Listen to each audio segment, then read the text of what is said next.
जय माता दी दोस्तों, डिवोशनल स्टोरी चैनल में आपका स्वागत है। आज कहानी बहुत ही रोचक और ज्ञानवर्धक है, तो कहानी के अंत तक हमें बने रहिए। तो चलिए कहानी को शुरू करते हैं। राजस्थान की पावन धरती, जहां रेत के हर कण में इतिहास की गूंज सुनाई देती है, उसी भूमि पर स्थित है एक ऐसा मंदिर जो न केवल आस्था का केंद्र है बल्कि रहस्यों और चमत्कारों का भंडार भी है। सीकर जिले में स्थित खाटू श्याम मंदिर। आपने खाटू श्याम के नाम के बारे में अवश्य सुना होगा। उन्हें हारे का सहारा कहा जाता है और 3 बाणधारी के रूप में पूजा जाता है। पर क्या आप जानते हैं कि यह मंदिर, जो प्रतिवर्ष लाखों श्रद्धालुओं को अपनी ओर आकर्षित करता है, केवल भक्ति का स्थल नहीं बल्कि एक रहस्यमय कहानी का जीवंत प्रमाण भी है। यह वही स्थान है जहां एक राक्षस जाति का प्राणी भगवान की उपाधि तक पहुंच गया। एक ऐसी कथा जो आपके रोंगटे खड़े कर देगी। आज हम आपको खाटू श्याम मंदिर की एक ऐसी अनसुनी यात्रा पर ले जाने वाले हैं जहां हर कदम पर एक चमत्कार, हर दीवार पर एक कथा और हर कोने में एक रहस्य छिपा हुआ है। शायद आपने यह नहीं सुना होगा कि खाटू श्याम मंदिर की नींव एक ऐसी कहानी पर टिकी है जो महाभारत काल से जुड़ी हुई है। यह मंदिर केवल पत्थरों से बनी एक रचना नहीं बल्कि यह भीष्म पितामह के वचन, एक वीर योद्धा के आत्मत्याग और श्री कृष्ण के आशीर्वाद का साक्षात प्रतीक है। लेकिन यह मंदिर केवल इस पौराणिक कथा से ही अद्भुत नहीं बनता।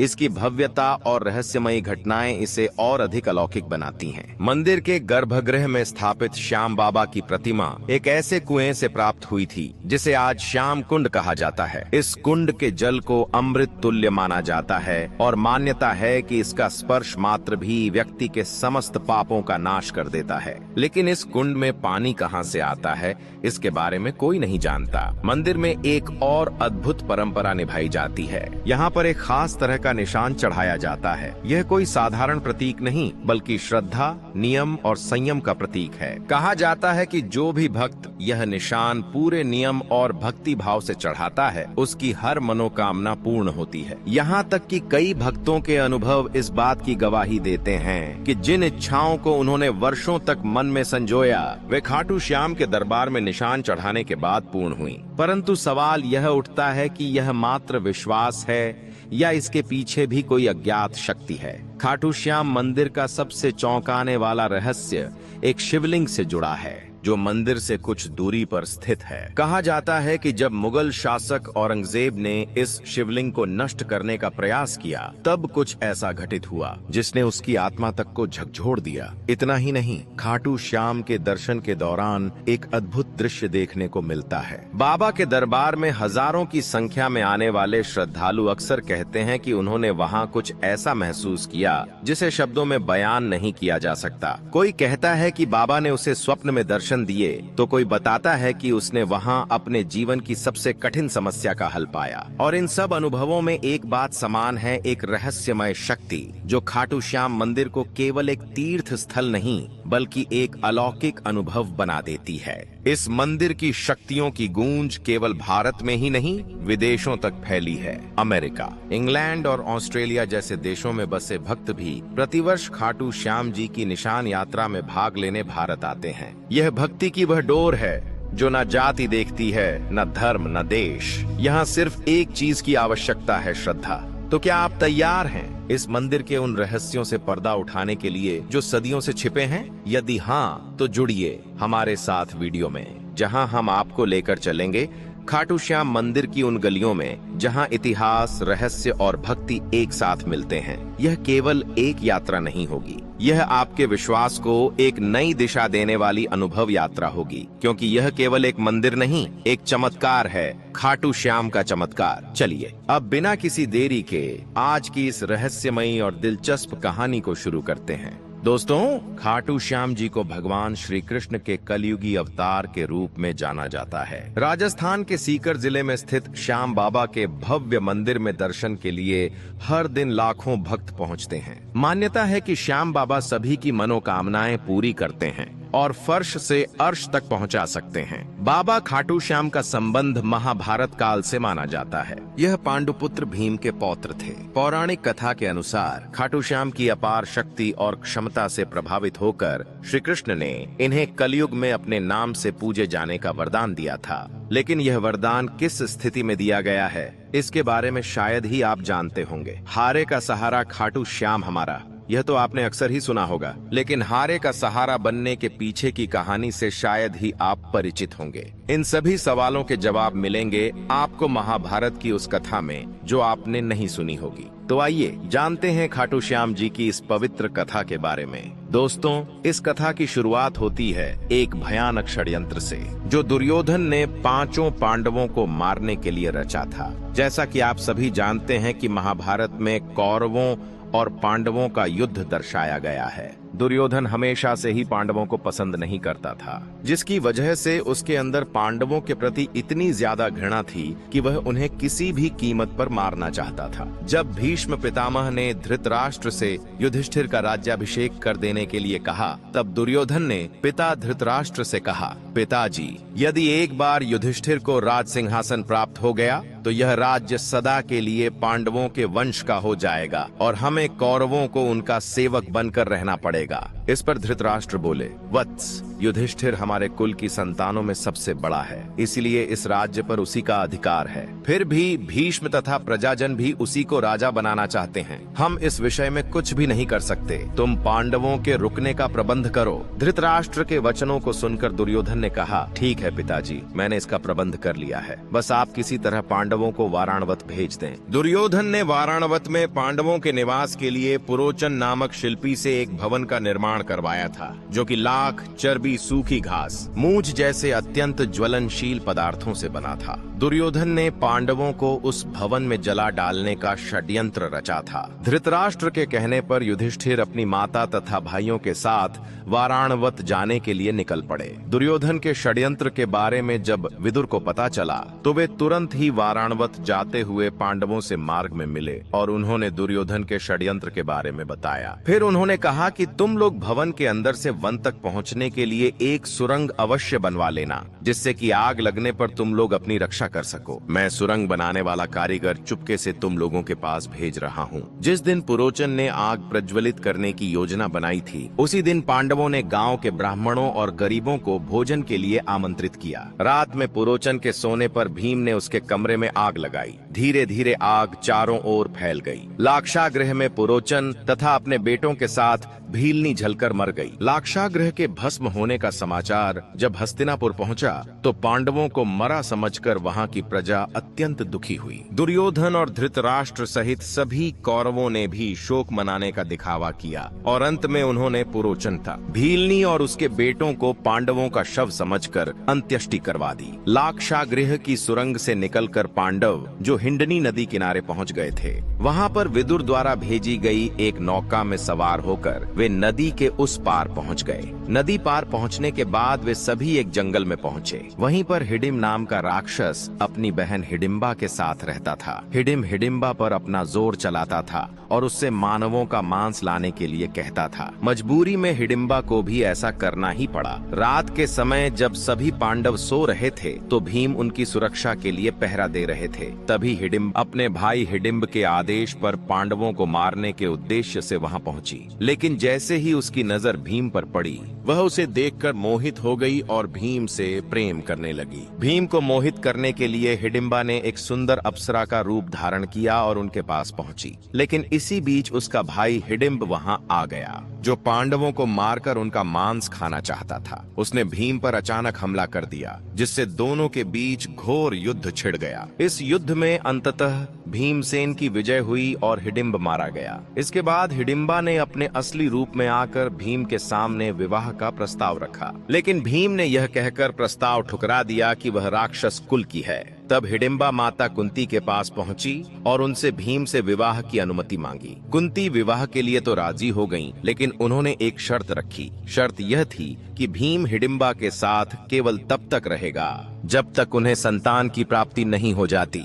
हिडिम्बा भीम से विवाह करना चाहती थी, इसलिए उसने यह शर्त स्वीकार कर ली। इसके बाद दोनों का गंधर्व विवाह हुआ और वे जंगल में साथ रहने लगे। कुछ समय बाद उनके पुत्र का जन्म हुआ, जिसका नाम घटोत्कच रखा गया। समय बीतता गया और घटोत्कच का विवाह दैत्यराज मोरा की पुत्री अहिलावती से हुआ, जिन्हें मौरवी और कामकांतिका के नाम से भी जाना जाता है। घटोत्कच और अहिलावती के 2 पुत्र हुए। एक का नाम बर्बरीक और दूसरे का नाम अंजन पर्वा रखा गया। बर्बरीक ने शस्त्र, शास्त्र और अन्य सभी विद्याएं अपनी माता अहिलावती के आशीर्वाद से प्राप्त की। उन्होंने ही बर्बरीक को भगवान शिव की तपस्या करने के लिए प्रेरित किया। भगवान शिव बर्बरीक की तपस्या से प्रसन्न होकर उन्हें 3 अभेद्य बाण प्रदान किए, जो किसी भी सेना का संहार कर सकते थे और वापस तरकश में लौट आते थे। समय बीता और जब कौरवों तथा पांडवों के बीच महाभारत का युद्ध निश्चित हुआ, तब बर्बरीक ने उसमें भाग लेने का निर्णय लिया। यद्यपि उन्हें पांडवों की ओर से लड़ना था, परंतु उन्होंने अपनी माता से एक वचन लिया था कि वे सदैव पराजित पक्ष की ओर से ही युद्ध करेंगे। इसी वचन के कारण वे हारे का सहारा कहलाए और आगे चलकर यह नाम उनकी पहचान बन गया। भगवान श्री कृष्ण युद्ध का परिणाम जानते थे और उन्हें यह भय था कि कहीं बर्बरीक का साथ पांडवों के लिए उल्टा न पड़ जाए। अतः उन्होंने ब्राह्मण का वेश धारण कर बर्बरीक का मार्ग रोका और उनसे पूछा, आप कहाँ जा रहे हैं? बर्बरीक ने अपना ध्येय बताया कि वे कुरुक्षेत्र जाकर अपना कर्तव्य निभाएंगे। इस पर ब्राह्मण रूपी श्री कृष्ण ने उनसे अपना युद्ध कौशल दिखाने को कहा। बर्बरीक ने एक ही तीर से पेड़ के सभी पत्तों को भेद डाला, सिवाय एक पत्ते के जिसे श्री कृष्ण ने अपने पैर के नीचे छिपा दिया था। भगवान श्री कृष्ण ने उसके मस्तक को अमृत से सींचा और अमर कर दिया। वह मस्तक संपूर्ण महाभारत का युद्ध देखता रहा और युद्ध का साक्षी तथा निर्णायक बना। युद्ध के अंत में महाबली बर्बरीक भगवान श्री कृष्ण से आशीर्वाद लेकर अंतर्धान हो गए। तो दोस्तों, यह था बर्बरीक से लेकर 3 बाणधारी हारे का सहारा और खाटू श्याम तक के बनने का प्रेरणादायक सफर। लेकिन यह यात्रा अब भी पूरी नहीं हुई थी, क्योंकि जो खाटू श्याम मंदिर आज हम देखते हैं, उसका निर्माण उतना सरल नहीं था। खाटू श्याम मंदिर के निर्माण का इतिहास भी कई रोचक मोड़ों से जुड़ा है। आइए अब जानते हैं उस पवित्र मंदिर के निर्माण का संपूर्ण इतिहास। वीडियो में आगे बढ़ने से पहले आपसे एक विनम्र निवेदन है, यदि आपको यह वीडियो पसंद आ रहा है तो कृपया इसे लाइक करें और कमेंट में जय श्री खाटू श्याम अवश्य लिखें। हमारे चैनल को सब्सक्राइब करना न भूलें, ताकि आपको ऐसे ही मंदिरों की अद्भुत जानकारियां मिलती रहें। अब चलिए इस वीडियो की आगे की यात्रा शुरू करते हैं। कहते हैं, जब समय मौन होता है तब इतिहास बोलता है, और ऐसा ही एक गौरवशाली इतिहास आज भी राजस्थान की पावन धरती पर गहराई से समाया हुआ है। खाटू श्याम का इतिहास यह कहानी है उस चमत्कारी स्थान की, जहां कलयुग के वर्षों बीत जाने के बाद भी भगवान की उपस्थिति ने स्वयं को प्रकट किया, न केवल एक घटना के रूप में बल्कि एक दिव्य संकेत के तौर पर। राजस्थान के सीकर जिले में स्थित खाटू नामक यह गांव, जो कभी एक साधारण स्थान प्रतीत होता था, अचानक आस्था और रहस्य का केंद्र बन गया। यह उस समय की बात है जब इस स्थान की धार्मिक पहचान अब तक धुंधली थी, किंतु एक दिन जब एक गाय एक विशेष स्थान पर पहुंची तो कुछ ऐसा हुआ जिसने सबका ध्यान आकर्षित कर लिया। गाय जैसे ही उस स्थान पर पहुंची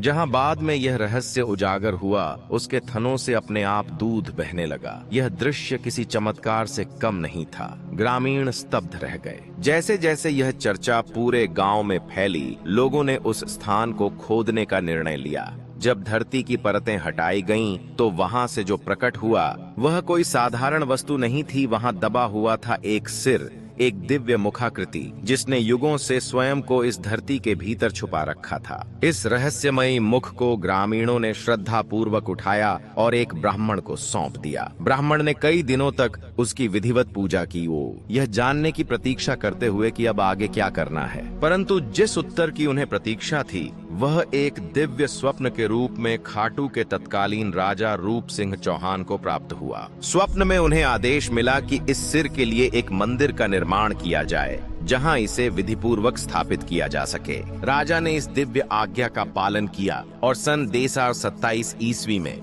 फाल्गुन शुक्ल एकादशी के पावन दिन उस पवित्र मूर्ति को स्थापित कर एक भव्य मंदिर का निर्माण करवाया। समय बीतता गया और वर्षों बाद 1372 ईस्वी में, संभवतः 372 ही सही है, 100-720 टाइपो है। मारवाड़ के तत्कालीन शासक के निर्देश पर दीवान अभय सिंह, जो एक प्रतिष्ठित रईस थे, उन्होंने इस प्राचीन मंदिर का जीर्णोद्धार करवाया। यहीं से खाटू श्याम मंदिर ने अपनी वर्तमान भव्यता प्राप्त की। जो मूर्ति आज गर्भगृह में विराजमान है, वह अत्यंत दुर्लभ पत्थर से निर्मित है और आज भी उसी अलौकिक स्वरूप में पूजनीय है। खाटू श्याम आज न केवल राजस्थान की बल्कि पूरे भारतवर्ष में लाखों श्रद्धालुओं के कुलदेवता गुजरात के अहमदाबाद के पास स्थित लांभा गांव में खाटू श्याम का एक और प्रसिद्ध मंदिर है, जो इस बात का प्रमाण है कि बाबा का आशीर्वाद हर दिशा में फैला हुआ है। यहाँ श्रद्धालु अपने नवजात शिशुओं को बाबा का आशीर्वाद दिलाने लाते हैं, क्योंकि यहाँ बाबा को बलिया देव के रूप में भी पूजा जाता है। मंदिर की वास्तुकला,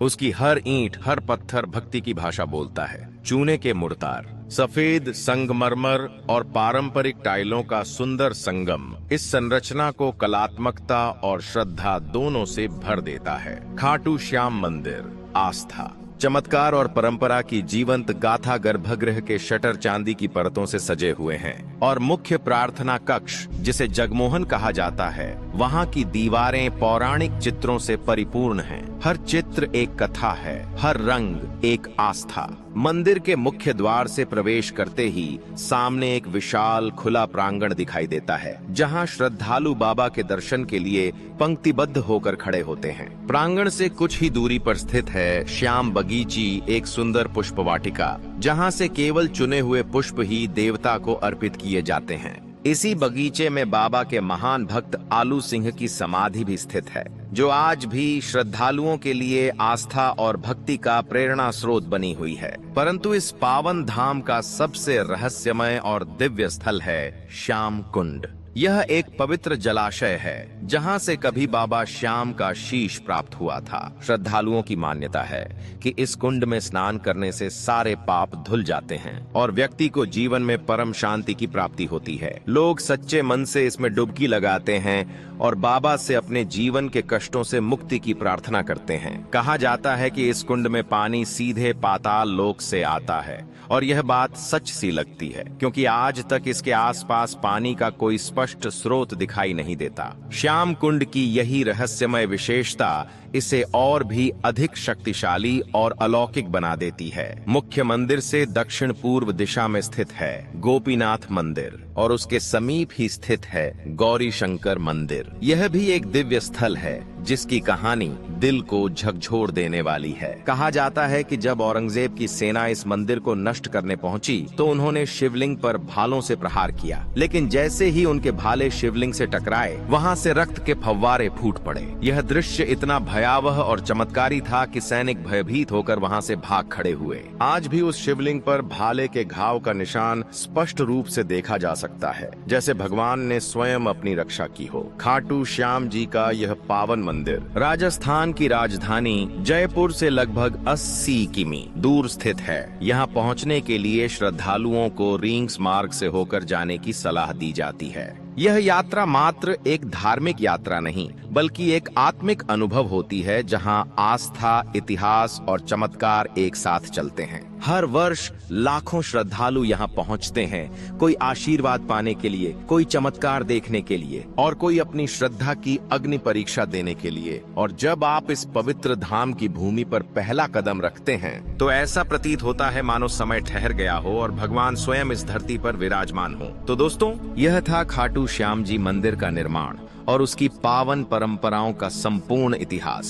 अब आइए जानते हैं उस विशेष निशान के बारे में, जो बड़े ही भक्ति भाव से श्री खाटू श्याम जी के मंदिर में चढ़ाया जाता है। यदि आपको यह वीडियो पसंद आ रही है, तो कमेंट में जय श्री खाटू श्याम जी अवश्य लिखें। खाटू नगरी की रज में कोई ऐसा सम्मोहन है कि एक बार जो यहाँ आ जाता है, उसका हृदय यहीं अटक जाता है। और इस अद्भुत नगरी की सबसे पावन परंपराओं में से एक है बाबा श्याम के दरबार में निशान चढ़ाने की परंपरा। यह कोई साधारण रस्म नहीं, बल्कि श्रद्धा, समर्पण और विश्वास का प्रतीक है। जब भक्त बाबा श्याम के चरणों में अपनी मन्नत लेकर आते हैं, तो वे सिर झुकाकर केवल प्रार्थना ही नहीं करते बल्कि एक वादा भी करते हैं, हे हारे के सहारे, जब मेरी मुराद पूरी होगी तब मैं आपके दरबार में निशान लेकर पुनः लौटूंगा। लेकिन कुछ श्रद्धालु ऐसे भी होते हैं जिनका विश्वास इतना अडिग होता है कि वे मन्नत पूरी होने से पहले ही बाबा को निशान समर्पित कर देते हैं। उनके लिए यह यात्रा श्रद्धा से पहले विश्वास की होती है, जहां वे पहले भरोसा करते हैं फिर फल की प्रतीक्षा। यह परंपरा केवल आज की नहीं बल्कि सदियों पुरानी है। खाटू श्याम जी को चढ़ाया जाने वाला निशान, जिसे ध्वज भी कहा जाता है, एक अत्यंत पवित्र और भावनात्मक प्रतीक है जो बाबा के बलिदान और विजय का प्रतिनिधित्व करता है। सनातन धर्म में ध्वज को सदैव विजय का प्रतीक माना गया है और खाटू श्याम जी का यह ध्वज केवल एक कपड़े का टुकड़ा नहीं बल्कि उनकी अमरता, त्याग और अपार प्रेम का प्रतीक है। यह हमें उस दिव्य क्षण की याद दिलाता है जब भगवान श्री कृष्ण के आदेश पर महाभारत की विजय के लिए श्याम बाबा, जिन्हें पहले बर्बरीक कहा जाता था, ने अपना शीश दान कर दिया था। उन्होंने अपना बलिदान धर्म की रक्षा और अधर्म के विनाश के लिए दिया और युद्ध का श्रेय भी स्वयं नहीं लिया बल्कि श्री कृष्ण को समर्पित कर दिया। इसलिए जब भक्त खाटू श्याम को ध्वज अर्पित करते हैं तो यह केवल मन्नत की पूर्ति का आभार नहीं होता बल्कि उस दिव्य बलिदान की स्मृति भी होती है। निशान के रंग केसरिया, नारंगी और लाल त्याग, शक्ति और भक्ति का प्रतिनिधित्व करते हैं। इन निशानों पर अक्सर श्री कृष्ण और श्याम बाबा की छवियां अंकित होती हैं, साथ ही पवित्र मंत्र भी जो भक्तों को आंतरिक शांति का अनुभव कराते हैं। कई निशानों पर मोर पंख और नारियल भी सजाए जाते हैं जो पवित्रता और सौभाग्य का प्रतीक माने जाते हैं। ऐसा माना जाता है कि सच्चे मन से चढ़ाया गया निशान बाबा को अर्पित की गई एक आत्मा की पुकार होती है जिसे वे कभी अनसुना नहीं करते। कहते हैं कि इस निशान के साथ जब भक्त खाटू श्याम की नगरी में प्रवेश करते हैं तो हर कष्ट दूर हो जाता है, हर दुआ स्वीकार हो जाती है और जीवन में सब और मंगल ही मंगल छा जाता है। इस ध्वज को चढ़ाने से पहले विशेष पूजा अर्चना की जाती है। भक्त कई दिनों तक उपवास रखते हैं, नियमों का पालन करते हैं और फिर उस निशान को अपने हाथों में लेकर पदयात्रा प्रारंभ करते हैं। इस यात्रा को निशान यात्रा कहा जाता है और यह भक्ति की पराकाष्ठा होती है। जब भक्त नंगे पांव, हाथों में ध्वज लिए रिंगस से खाटू धाम तक की 18 किलोमीटर लंबी यात्रा करते हैं तो हर कदम उनके श्रद्धा के ताप से तपता है। रास्ते में भजन कीर्तन और श्याम नाम की जय के जयकारे गूंजते हैं जो वातावरण को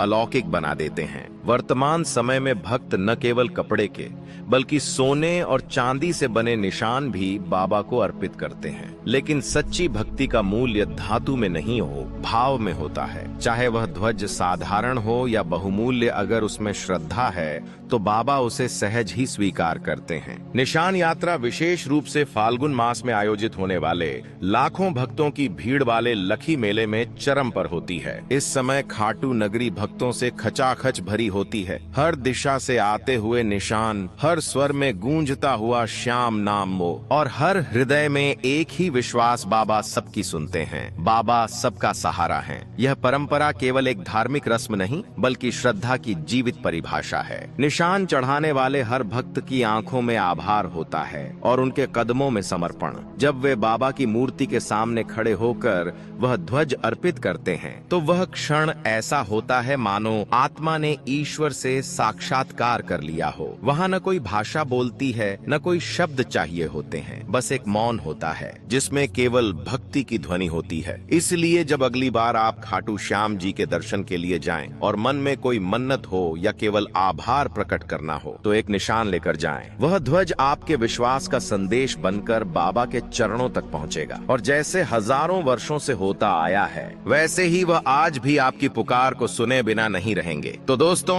यह था खाटू श्याम मंदिर का संपूर्ण इतिहास और रहस्य। क्या आप कभी खाटू श्याम मंदिर गए हैं? यदि हाँ तो कितनी बार, और यदि नहीं गए हैं तो क्या आप जाना चाहेंगे? हमें कमेंट करके जरूर बताएं। यदि आपको आज की यह डॉक्यूमेंट्री पसंद आई हो तो कमेंट में जय श्री खाटू श्याम जी की गूंज होनी चाहिए। हम मिलेंगे जल्द ही एक और नई रहस्यमयी और दिलचस्प कहानी के साथ। धन्यवाद।